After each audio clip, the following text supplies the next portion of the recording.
سب سے افضل صدقہ کون سا ہے؟ غریب کو دینا، مسکین کو دینا، یتیم کو دینا، مدرسے کو دینا، مسجد کو دینا، سب سے افضل صدقہ۔ اچھا یہ حدیث آپ نے پتا کیا کرنا جو میں سنانے لگا ہوں، یہ گھر جانا ہے، اس کو لکھ لینا ہے اور اس کو نہ پڑھنا ہے کبھی کبھی کھول کے کہ یہ کیا جملے ہیں حضور سید عالم کے، محبوب پاک کے، یہ کیسے عجیب حضور نے فکرے اور کس انداز میں سمجھا دیا، کتنی خیر ڈیل دی اپنے غلاموں کے دلوں میں۔ حضور نے فرمایا غلاموں پتہ ہے سب سے افضل صدقہ کون سا ہے؟ ایک صحابی کہنے لگے حضور یتیم کو دینا، فرمایا نہیں۔ سب سے افضل صدقہ کون سا ہے یا رسول اللہ؟ مسکین کو دینا، فرمایا نہیں۔ سب سے افضل صدقہ حضور مسافر کو دینا، فرمایا نہیں۔ سب سے افضل صدقہ یا رسول اللہ مجاہدین اسلام کو دینا، فرمایا نہیں۔ حضور پھر بڑی قابل غور حدیث، جاگیے گا ذرا آنکھ کھولیے گا، ذرا ٹیپ چھوڑیے گا، ذرا عجیب انداز دیکھیے گا میرے ماں بھئی حدیث میں فکرے کیسے بیان فرمائے۔ رسول پاک نے فرمایا تیرا رشتہ دار ہو، سب سے افضل صدقہ کیا ہے؟ تیرا، بولیے یار، تیرا رشتہ دار ہو اور غریب ہو، حقدار ہو۔ اور اگلے لفظ بڑے عجیب ہیں، تیرا رشتہ دار ہو، غریب ہو اور تجھ سے ناراض ہو۔ کیسی بات ہے؟ فرمایا تیرا رشتہ دار ہو، غریب ہو اور تجھ سے ناراض ہو، فرمایا کسی بھی طریقے اس کے گھر صدقہ پہنچا دے، سب سے افضل صدقہ کرنے کا ثواب لکھا جائے گا۔ سب سے افضل صدقہ، تیرا رشتہ دار بھی ہو، ضرورت مند بھی ہو اور تجھ سے، سبحان اللہ۔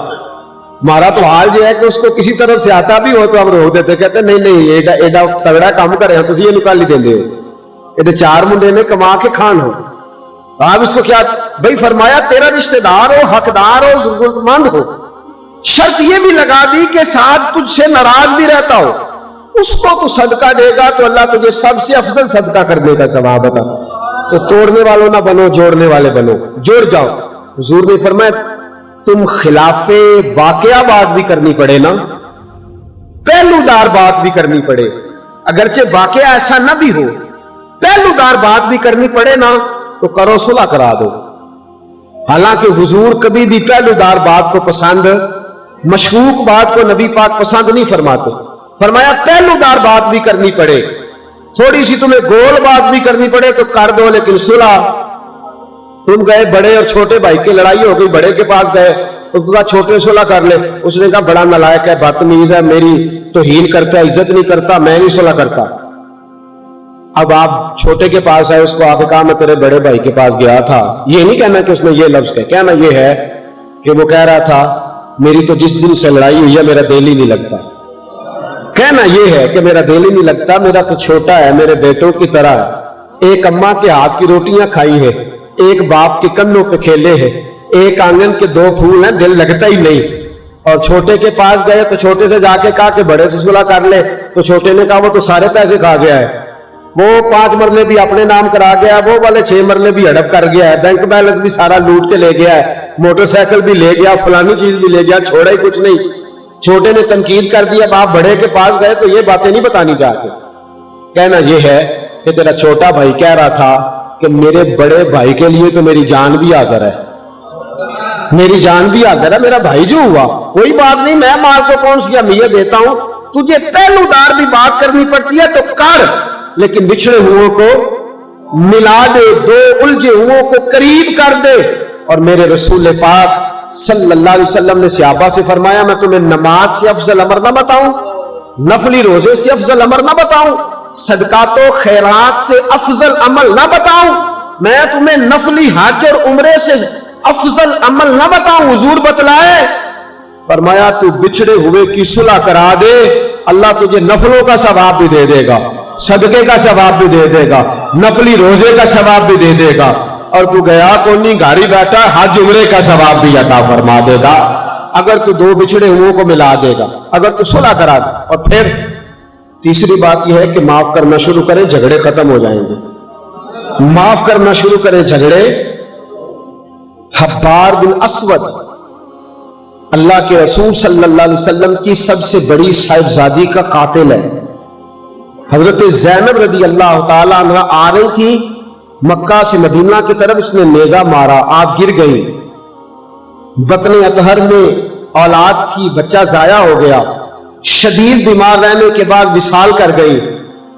فتح مکہ کے بعد حبار بن اسود چہرے پہ نقاب ڈال کے آیا، باپ کلیجے پہ ہاتھ رکھ کے بتائے نا بیٹی پیاری کتنی ہوتی ہے، باپ ذرا کلیجے پہ ہاتھ رکھ کے بتائے کہ بیٹیاں جگر کا چین ہوتی ہیں، بیٹیاں سکون ہوتی ہیں، بیٹی باپ کو کتنی پیاری ہوتی ہے۔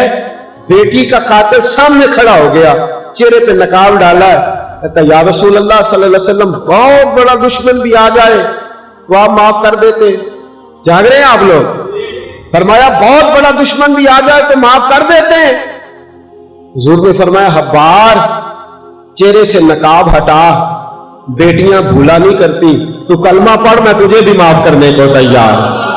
فرمایا ہٹا چہرے سے نقاب، کبھی بیٹیاں بھی کسی کو بھولی ہے لیکن تو کلمہ پڑھ صحیح، میں تجھے بھی معاف کرنے کو تیار ہوں۔ اگر اتنا بڑا قاتل معاف ہو سکتا ہے تو چچا کیوں نہیں معاف ہو سکتا؟ تائے کو معافی کیوں نہیں مل سکتی؟ ماما جی کو معافی کیوں نہیں مل سکتی؟ سسر کے ساتھ سلوک کیوں نہیں ہو سکتا؟ آپ اپنے برادر نسبتی کے ساتھ محبت کیوں نہیں کر سکتے؟ کیوں ان ساری محبتوں کو فروغ دیا کیوں نہیں جا سکتا؟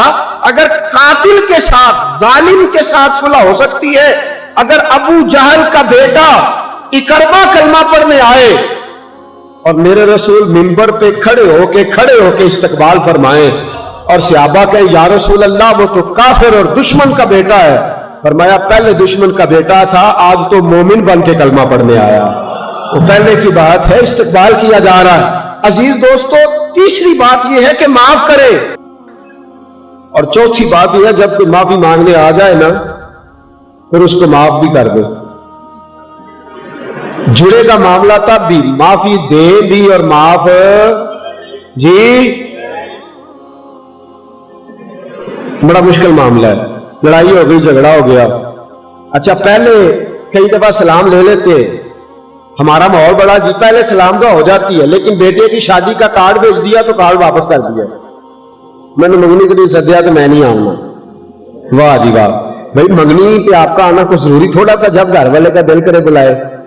پھر وہ ساری برادری کو لے کے دروازے پہ گیا، پر پھوپھی کہتی ہے میں آتی ہی نہیں، ماما جی کہتے ہیں تو جو مرضی کر لے، یہی تو موقع آیا ہے۔